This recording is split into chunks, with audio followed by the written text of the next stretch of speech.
first thing we're gonna do is we're gonna go over our ingredients. Look, we got chicken stock.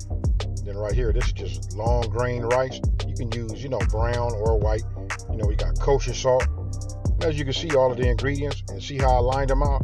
That right there is olive oil. We're gonna use 1 teaspoon of that. Then we got a bell pepper. You know what, you want to just use it like a medium size. It's up to you. Once you make it, you can tailor make it how you would like it. We got celery. That right there is a medium sized onion, chopped roughly. And then we got green onions. Everything is better with green onions. Then we got 2 garlic cloves right here, that I minced. Nothing like having fresh garlic. And then listen, that right there is that spicy sausage. And you can see right there, we got 1 pound. I left that one in there so you guys can take a look. That right there is, a bay leaf. And then of course you gotta have that shrimp. You don't have to use shrimp. You know what? You can make it however you want to, but I like to put shrimp in there. And another ingredient you guys don't see is I didn't have my, I like to have a little chicken in there also, but it's up to you. And that right there is my spices. That's right there is what makes it Cajun.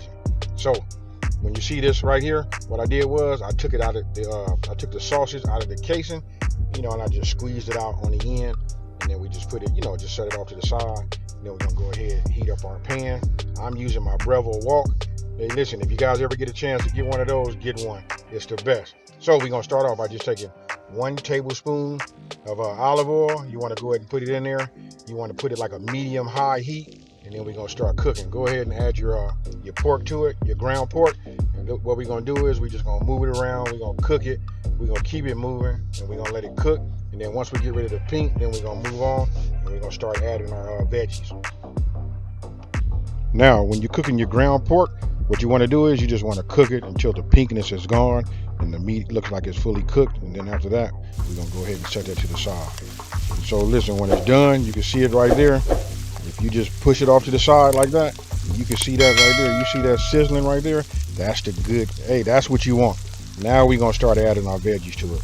And you want to cook your veggies, until they become translucent and they absorb all of that good, that good pork, flavor. That's what we're looking for right there. So you can just see I just put in the onion.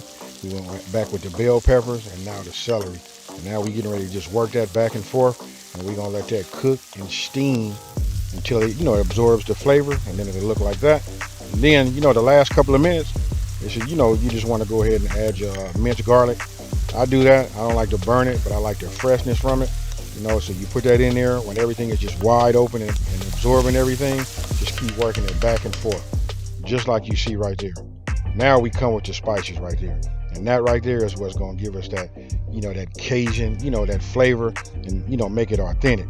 So once you put that in there, you just want to work it back and forth, back and forth. And then after that, you want to go ahead and then add your long grain rice. Now listen, I had white rice. You can use brown rice. That's totally up to you. But I like to just go ahead and just keep moving it back and forth, keep cooking it on medium high. And then after everything is coated nice, after about 3 to 5 minutes, I come back with my 3 cups of, that's my chicken stock. Then you want to bring that to a boil. Once that, comes to a boil, we're going to put the lid on the top, and then we're going to go ahead and just let that simmer for about 15 minutes. Oh, forgot to, hey, that's very important. Got to put that bay leaf in there, right there. When you put it in like that, listen, that just, adds just to the flavor. And while it's simmering, I can't say nothing. I hope you guys can hear it in my voice. What I mean? But it was just like super awesome. So after about 13 minutes, you want to take a look at it. And then you want to go ahead, just say your last 2 to 5 minutes, you want to go ahead and then add your shrimp. And you can see that all of the chicken stock and everything has been absorbed by the rice. So you just want to work it around, make sure everything is nice and coated. And listen, you don't want to cook your shrimp too long because it becomes rubbery. But after you work it around, go ahead and just let it sit. Let it continue to cook for about anywhere from, I'm gonna say 3 to 5 minutes. That's probably best. And that right there, that's it. And then you just want to work it around. And then after I get through cooking it, I take the top off and I let it go ahead and get some air. I let it rest for 5 minutes. And before I do that, I always add the green onions right here because you don't want to overcook them. You know what? It brings a nice color to it. Not to mention, just another added flavor to it. So you're talking about layers of flavor. This is it right here. And then when you're done, after 5 minutes and everything is there, save yourself some, I should have told you this before, save yourself some green onions for a little bit of your garnish. But that right there is Cajun Dirty Rice.